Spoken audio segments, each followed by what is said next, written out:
She bought a man at the auction to bear her child. Я наш Unaware, дед. he was an alpha king from a distant Мне realm. достаться менясть. Torchlight flickered against carved archways, casting shadows that danced like whispered secrets. Within the heart of the city, behind a veil of enchanted smoke and iron gates, lay a marketplace unlike any other, a place where the powerful and desperate came to barter for goods most would never dream of. It was a place of chance, of danger, and of destiny. Lady Isolde adjusted the hood of her cloak, her heartbeat quickening beneath her ribs. She had come here for one reason and one reason only, to secure a future for her family, whose line had dwindled to a fragile ember. The air smelled of burning tallow, damp stone, and something faintly metallic, as if the city itself were aware of the secrets being traded. She walked with careful grace, her eyes flicking over the unusual items displayed on tables draped in velvet. Vials of glowing powder, strange carved statues, and cloaks woven with silken threads that seemed to ripple like water. Her gaze lingered on a corner of the hall where men and women of shadowed renown stood with their wares. There, on a raised platform, was the most important part of the night, the auction. Tonight she would make a purchase unlike any she had considered before. A man chosen not for beauty or charm, but for strength, for the chance that he could give her the one thing she sought, a child. The auctioneer, a thin man with sharp, angular features and eyes like chips of flint, raised his hands, calling the hall to silence. The crowd leaned in, anticipation humming through the air. From behind a velvet curtain, figures emerged. Some were ordinary humans, but others seemed to carry an energy that made the room grow colder, brighter, sharper. Then he appeared, Kale. He walked onto the platform like a shadow made flesh. Tall, broad-shouldered, with hair as dark as midnight and eyes that glimmered with an unspoken power, he carried himself with a grace that belonged to no mortal realm. There was a silence that followed him, a quiet that seemed to command attention without words. Every breath in the hall seemed to pause as people studied him. He said nothing, but the weight of his presence spoke louder than any call of the auctioneer. Isolde felt her pulse quicken. She had not expected to be captivated. Not tonight, not when her mind had been so focused on her purpose. Yet, from the moment he stepped forward, she felt an unfamiliar pull, something that drew her attention and refused to let go. It was not fear, though there was a hint of that too. It was awe, fascination, and curiosity. The auction began. Bidders called out, voices loud and eager, but Isolde stayed silent. She watched him, noting the subtle strength in his arms, the way his shoulders relaxed only slightly when no one looked, and the faint tension that ran along his jaw. There was a story behind those eyes, a story he did not share, and the more she looked, the more she felt as if the room around her had fallen away. The auctioneer's voice cut through the hum of bids. "Do I hear 50 gold pieces for this remarkable man?" 70, called a deep voice from the back. Isolde's heart leapt. She had prepared her offer carefully, calculated her risk, but something in her chest told her not to hesitate, not to let this man slip away. 90, she whispered, almost without thinking, and the words left her lips like a prayer. The room went quiet again, and all eyes turned to her. She had never spoken in public like this, never dared to assert herself among the wealthy and influential who frequented such auctions. Yet there was a strange power in the act, a certainty that surprised even her. 90, 100. The auctioneer's voice rose, teasing, coaxing. 120, she said, steadier now, meeting the stranger's eyes. Kale's gaze met hers, and for a heartbeat she felt as if he looked straight into her soul. There was no fear in him, no judgment. Only recognition, and something softer, almost imperceptible, that stirred within her chest. The bids continued, but none surpassed hers. Finally, the hammer fell, and the hall erupted into murmurs and whispers. She had won. She had bought him. The journey home was quiet, the carriage rolling over cobblestones as night deepened around them. Kale said nothing, though his eyes never left hers. There was an intensity in his gaze that made her shiver, and she realized that this man, silent, commanding, mysterious, was not ordinary. Not in the least. When they arrived at her estate, the servants hurried forward, wary and curious. They bowed deeply before Cale, as if instinctively acknowledging his power, though none of them knew why. He nodded once, a simple gesture, and stepped inside, his boots silent against the stone floors. Isolde led him to the room she had prepared, a chamber warm with firelight and lined with rich fabrics, simple and elegant, meant to be welcoming yet controlled. Cale studied it quietly, his eyes scanning the room as though reading it for secrets. He did not speak, but his presence filled the space, making the walls seem both larger and smaller at the same time. "You will stay here," she said, her voice firmer than she felt. "You will be treated with respect, but I expect cooperation. We have obligations to fulfill." He inclined his head, silent acknowledgement. Yet when he looked at her again, she felt as if he could see her every thought, every hidden desire, every fear. The night stretched long. Isolde found herself unable to sleep, pacing her chamber as questions filled her mind. Who was he truly? Why had he accepted this fate so silently? And why did she feel as though her heart had been quietly ensnared by a man she had only just purchased? Down the hall, Cale remained still, seated by the window. Moonlight touched his face, illuminating the strength and the sorrow etched there. Slowly, he rose and moved to the balcony. He looked toward the city and then, almost inaudibly, spoke to the night itself.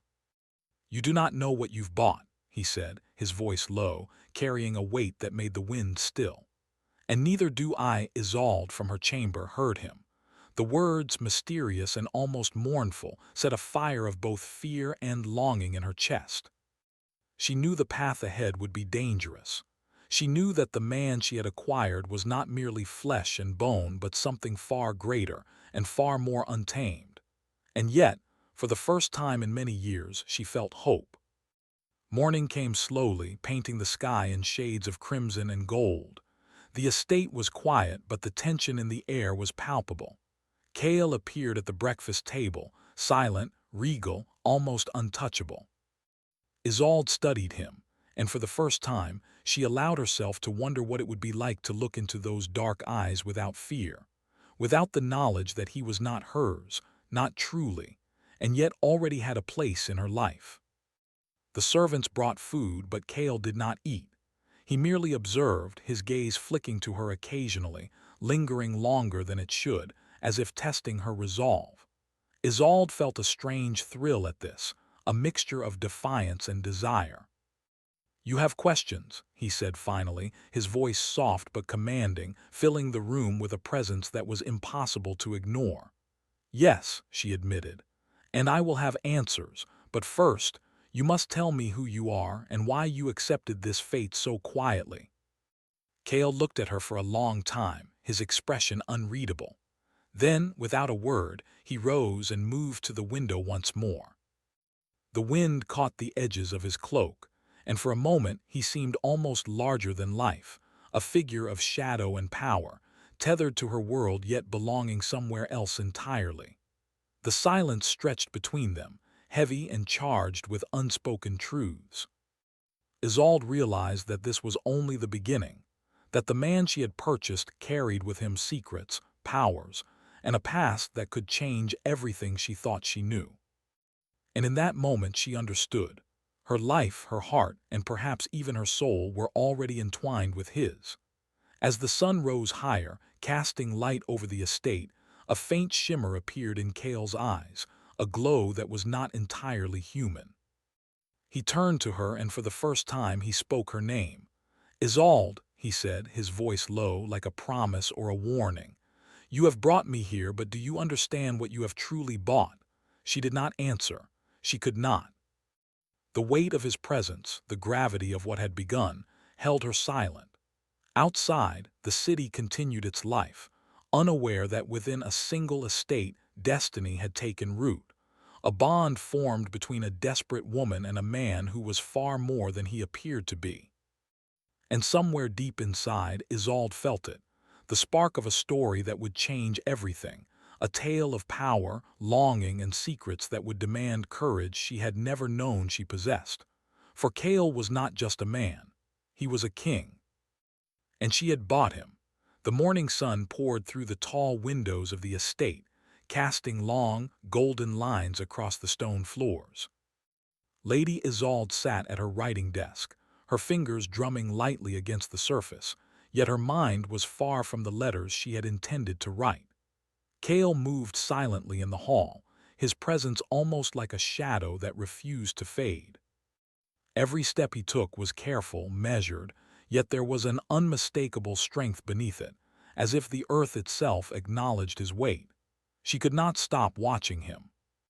He seemed to belong to another world entirely, a place of darkness and command that both frightened and fascinated her. The more she observed, the more she understood that he was not an ordinary man, not merely a man who could be owned with gold or bound by law. He was something greater. "Cale," she called softly, hesitating only a moment before speaking. "Come with me. There are matters we must discuss." He paused, turning slowly, his dark eyes catching the light in a way that made her pulse quicken. He nodded once, a simple gesture that carried weight far beyond politeness. Together, they walked through the corridors of the estate, their footsteps echoing in the quiet halls. In the sitting room, she gestured for him to take a seat. He did so, sitting straight-backed and still, like a sentinel guarding something she could not see. She had prepared for this moment, rehearsed questions and demands, but now that he was before her, the words felt inadequate. "You must understand," she began, her voice steady despite the flutter in her chest, "that this arrangement is necessary. My family, my line depends on it. You are not just here as a companion. You are here to help me secure a future that might otherwise vanish." Cale's gaze did not waver. He studied her for a long moment, his expression unreadable. Then, in a voice low and even, he spoke. "I understand your intent, Lady Isolde, but I am no ordinary man and I have obligations you do not know. The path you have chosen may bring more than you are prepared to bear." Her fingers clenched lightly on the edge of her chair. "Then tell me what I should know. I am not naive. I can bear truth, even if it is difficult."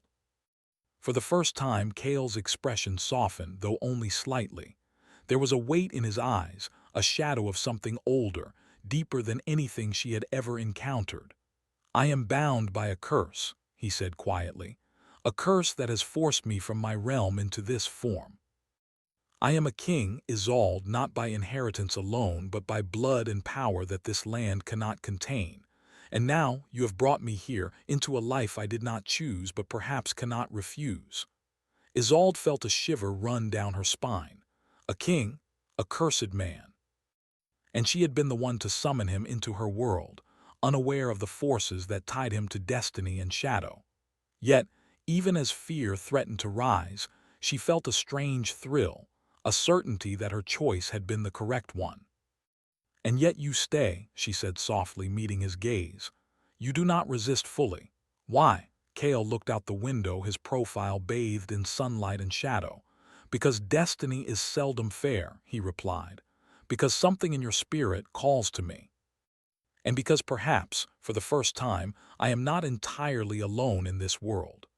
The room seemed to shrink around them, filled with an intensity neither of them could deny. There was power in his presence, undeniable and commanding, yet there was also a vulnerability he had not yet revealed. And she, for her part, felt an unfamiliar courage stirring within her. A desire to understand him, to reach past the armor of shadows that seemed to protect him from the world. Days passed, and life in the estate settled into a quiet rhythm, though it was far from ordinary. Cale's movements were precise, every action deliberate, yet there were glimpses of a deeper, untamed nature beneath the surface. He moved through the gardens with ease, reading the wind, sensing shifts in the air, as though the world itself whispered secrets only he could hear. Isolde observed him constantly, learning the small habits, the quiet gestures that revealed fragments of the man beneath the mystery. He had a careful way of handling the servants, a respect that was rarely seen from those of power. And yet at night, there was a restlessness in him that made her uneasy, a longing that even she could not satisfy. One evening, as the sky bled into shades of purple and gold, she found him standing on the balcony, gazing at the horizon. She approached quietly, her steps soundless against the marble floor. "Cale," she said softly, "the world outside, it must be difficult for you. Do you ever long for it?" He did not turn immediately. When he did, his eyes held hers with an intensity that made her breath catch. "Every moment," he admitted.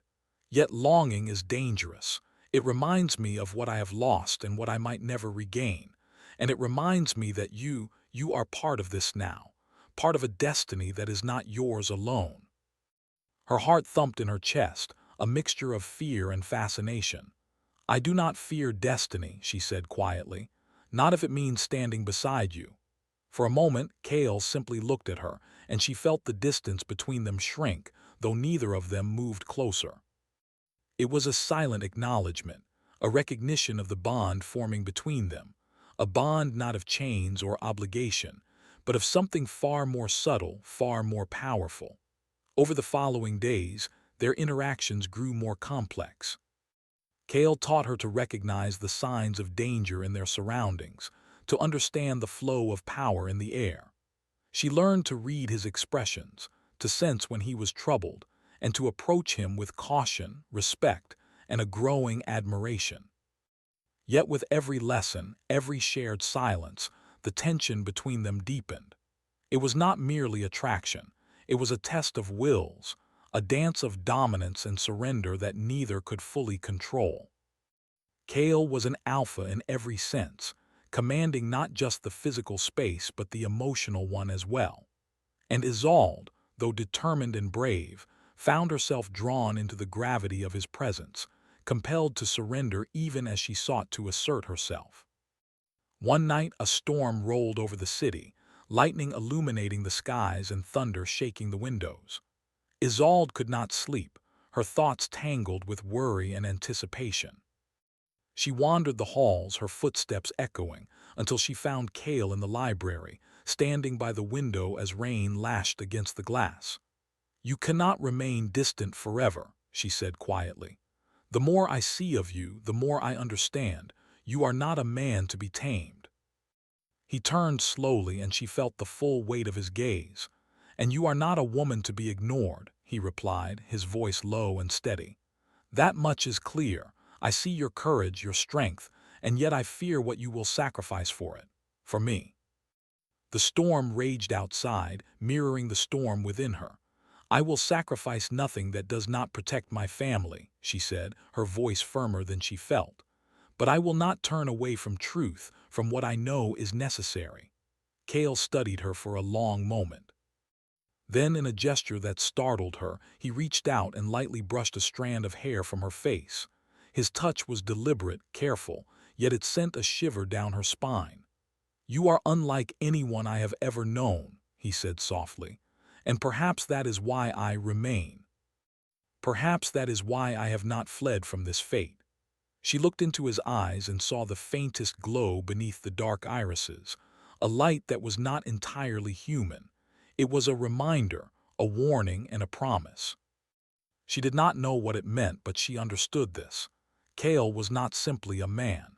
He was something greater, something both dangerous and beautiful, and she had already begun to care for him in ways she could not name.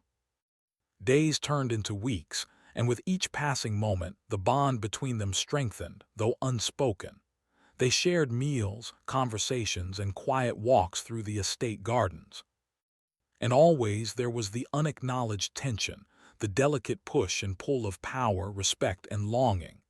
Then, one evening, a messenger arrived, bearing a letter sealed with a mark she did not recognize.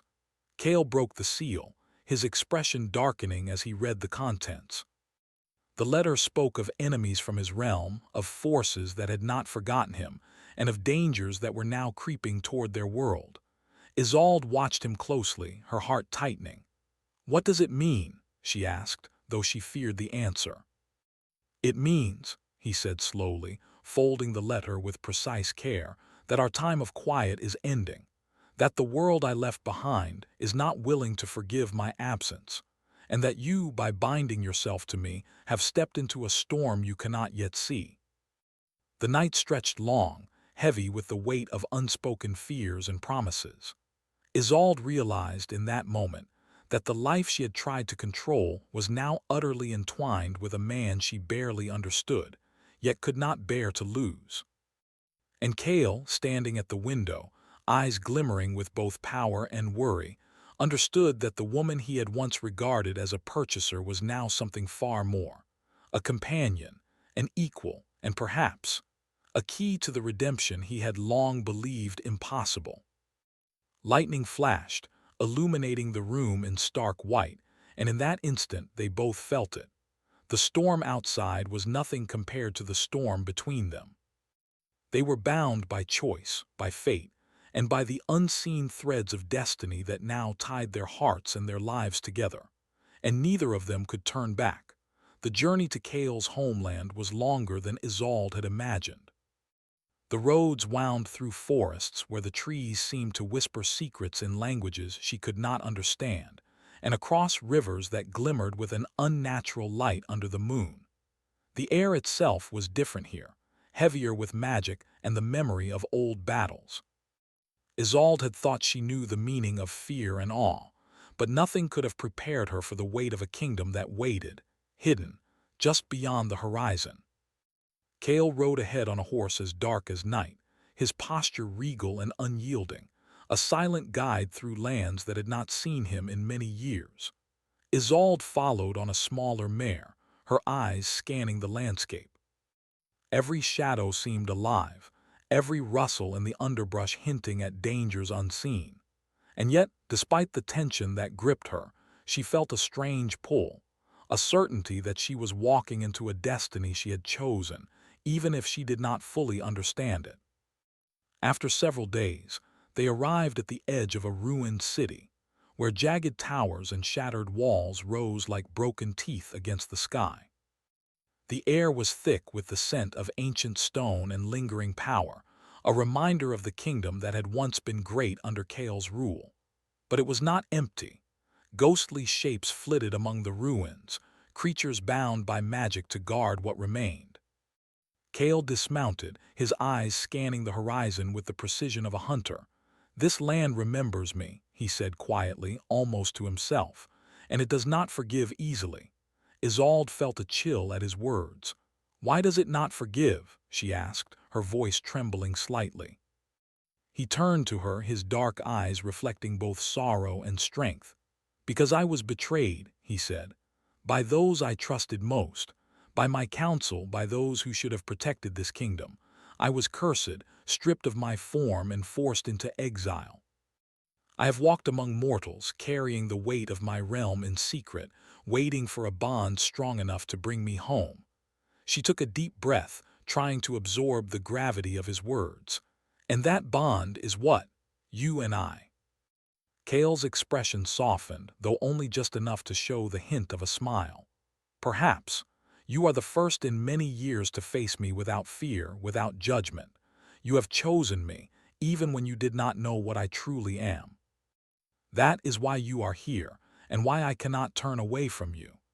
They entered the city slowly, careful not to disturb the protective wards that shimmered faintly along the broken streets.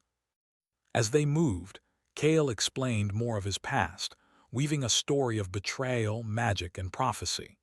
He had been a king who ruled not only with strength but with wisdom, beloved by his people, until jealousy and fear had torn his kingdom apart. A sorcerer, loyal only to darkness, had cursed him to live among mortals until a bond of true devotion could break the spell.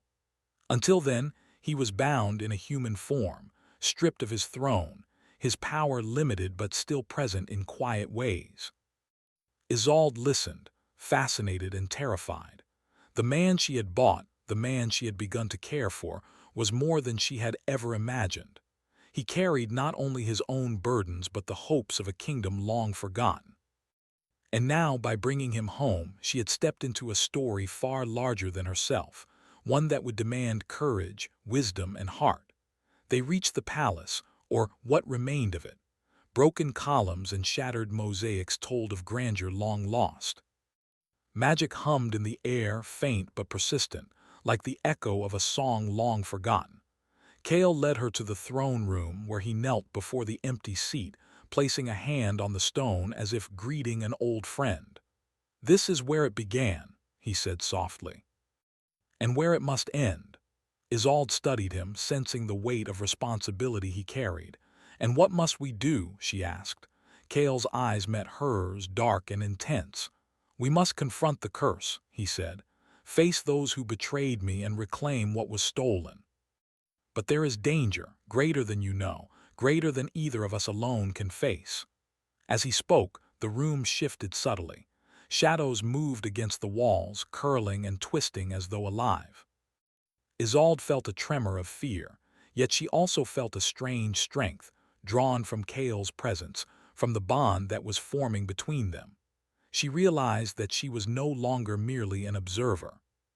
She was a participant in a story of power, magic, and destiny that would shape not only their lives but the fate of a kingdom. Kale led her deeper into the palace, to a hidden library that contained the knowledge of curses, prophecies, and ancient magic. The shelves were lined with scrolls, tomes, and artifacts, some glowing faintly with protective spells. He pulled a book from a shelf and opened it, revealing pages filled with symbols she could not understand, yet somehow felt in her heart. "This," he said, pointing to the symbols, "is the curse that binds me. It is not merely a spell, but a promise, a warning, and a prison all at once. It can be broken, but only through devotion and sacrifice, only through a bond that is true in heart and unyielding in purpose." Isolde's hands trembled slightly. "And the bond that is us?" she asked, her voice barely a whisper. Kale's eyes softened. "Perhaps," he said, "perhaps, but it is not simple, not easy. It requires trust, courage, and love, not the fleeting kind, but the kind that endures through fear, through pain, through uncertainty." The weight of his words sank into her chest. She realized that their connection was no longer about obligation or necessity. It was about choice, about hearts reaching for each other in a world filled with shadows, and yet the dangers around them were real, tangible, and pressing. As they spoke, a sudden noise echoed through the palace. The doors burst open, and shadowy figures slipped through, silent but threatening. Kale moved instinctively, placing himself between Isolde and the intruders. His form shifted subtly, his eyes glowing faintly, a power rising from within him that was both beautiful and terrifying. "Stay behind me," he commanded, his voice low and commanding. "Do not move unless I tell you." Isolde's heart pounded, but she obeyed. She watched as Kale moved with grace and precision, confronting the shadowy figures with a strength that seemed almost otherworldly. And yet, even as he fought, she saw the weariness in his eyes, the burden of a man who had carried the weight of betrayal, exile, and a cursed existence far too long. When the intruders were finally driven back, Kale turned to her, his expression both fierce and tender. "You are safe," he said softly, "but this is only the beginning. They will come again, and the dangers of my past are not easily forgotten." Isolde stepped closer, her hand brushing against his arm. "Then we face them together," she said. "Whatever comes, I will not turn away." Kale's gaze met hers, and for a long moment the tension between them shifted, softened by the promise in her words. He reached out, lightly touching her hand, and she felt a warmth, a current of connection that seemed to pass between them. It was subtle, almost unspoken, but it spoke of trust, of courage, and of the bond that was growing stronger with every shared moment. They spent the night in the library, poring over texts and planning for what lay ahead. Kale revealed fragments of his past, tales of kingship, of betrayal, of a kingdom torn apart by fear and envy. And Isolde shared her own fears and hopes, her desire to secure a future not just for herself, but for the life growing within her. a future that now seemed entwined with Kale's destiny. By the time the first light of dawn touched the ruined walls, they were no longer merely two individuals bound by circumstance. They were partners, allies, and perhaps something more, a connection forged in the quiet moments between battles, in shared secrets and unspoken understanding. Yet even as the sun rose, a shadow lingered at the edge of their awareness. The enemies who had struck before were only the beginning. Kale's curse, powerful and ancient, demanded trials, and the prophecy that tied their fates together was not yet complete. Isolde knew in the depths of her heart that their journey had only begun, that the storm of destiny, of magic, and of power was approaching, and that the bond between them, delicate, untested, yet undeniable, would be both their greatest strength and their most vulnerable point. As they stood together, gazing out over the ruined kingdom, Kale spoke softly, almost to himself. The past cannot be ignored. The curse will not be broken without sacrifice. And yet, perhaps with you by my side, it is not impossible. Isolde reached for his hand, finding strength in the simple touch. Then we will face it, she said firmly, together. And for the first time in many years, Kale allowed himself to believe that redemption, hope, and perhaps even love were possible.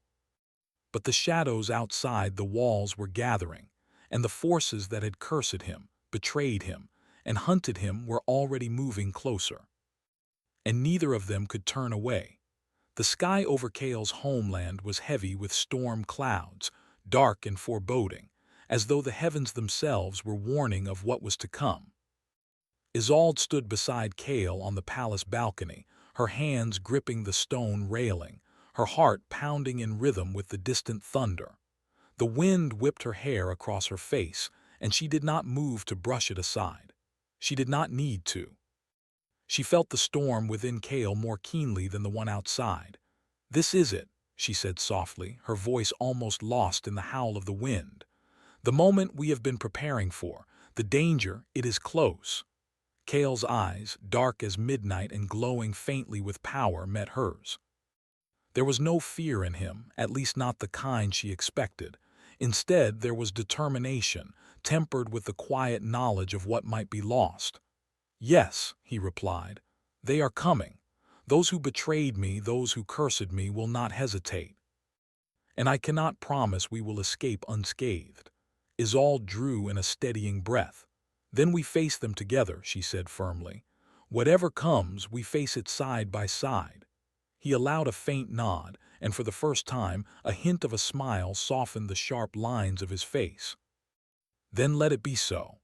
The courtyard below the palace trembled as the enemy forces approached, shapes cloaked in shadows, moving with unnatural silence, their intent clear in the air. Kale moved with fluid grace, descending the marble steps with Isolde following closely, her own resolve firm. The magic in the air hummed with tension, a symphony of power, danger, and anticipation. When they reached the courtyard, Kale raised his hands and the ground beneath them responded. Stones shifted, glowing runes appeared in intricate patterns, and a barrier of light formed around them.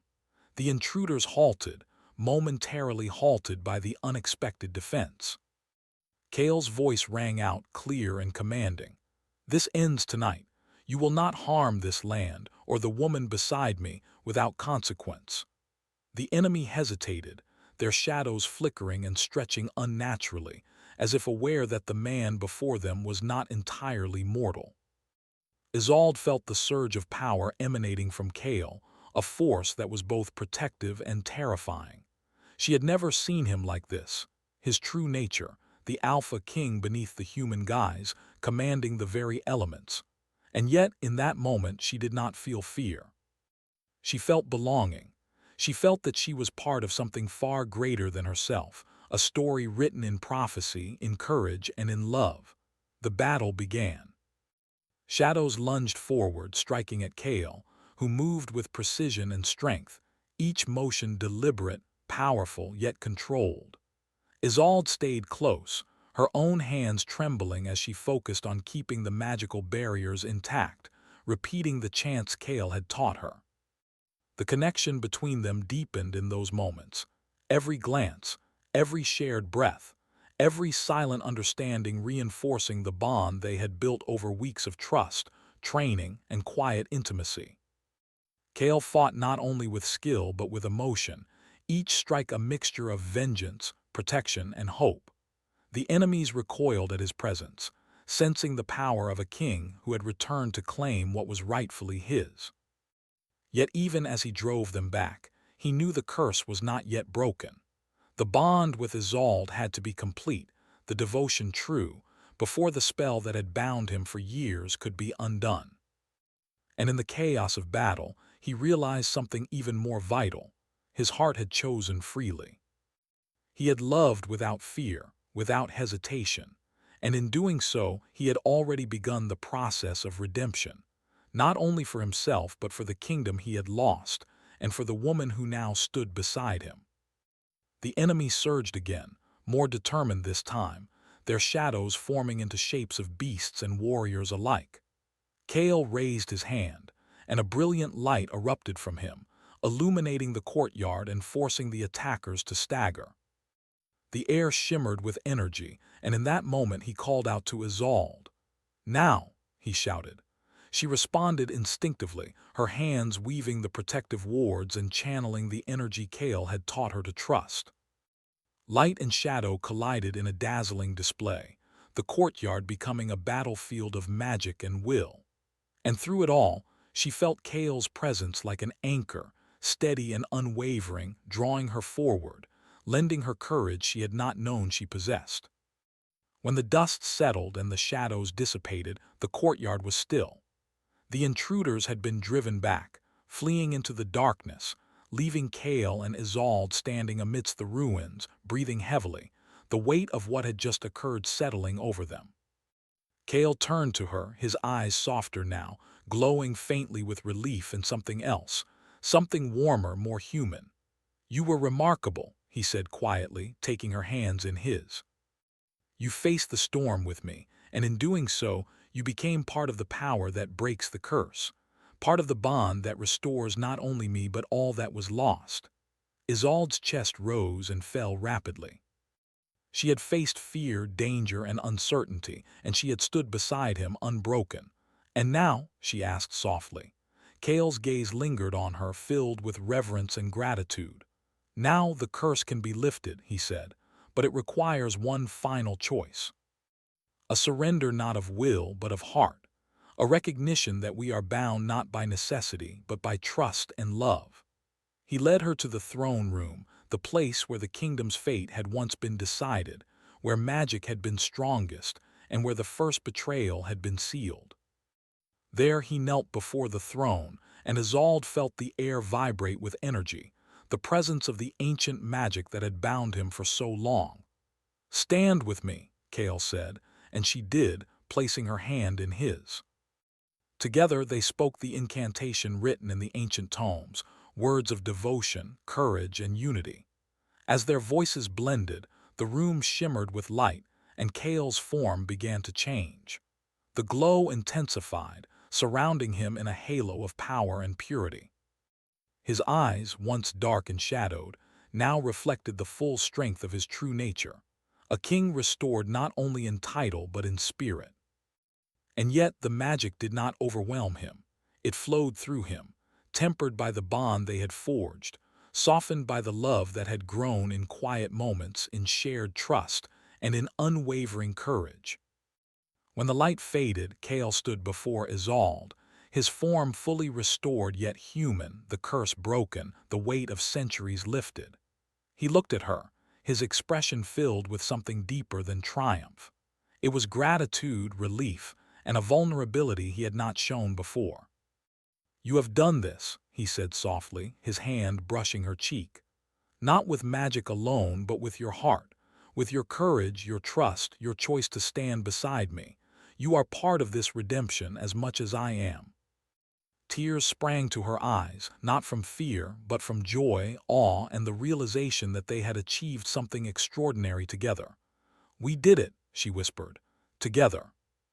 Kale pulled her into an embrace, strong yet gentle, and she felt the full measure of his presence, king, warrior, and man, all in one. The bond between them, forged in necessity, tempered by fear and strengthened by love, had finally found its completion. In the days that followed, the kingdom slowly began to awaken. The ruins shimmered with renewed life, the magic of Kale's true form revitalizing the land. Citizens who had survived in hiding emerged, cautiously at first, and then with growing hope. The betrayal of the past was not forgotten, but it was met with justice, tempered by mercy, and guided by the restored king who now ruled with strength and compassion. Through it all, Isolde remained by Kale's side, not as a tool of fate but as a partner, equal in courage and heart. She had entered his world as one who sought only a future for herself, and yet she had discovered a destiny far greater, a bond that had shaped not only her life but the fate of an entire kingdom. And in quiet moments when the court was at peace, and the magic of the land hummed softly beneath the stones, they spoke of the future.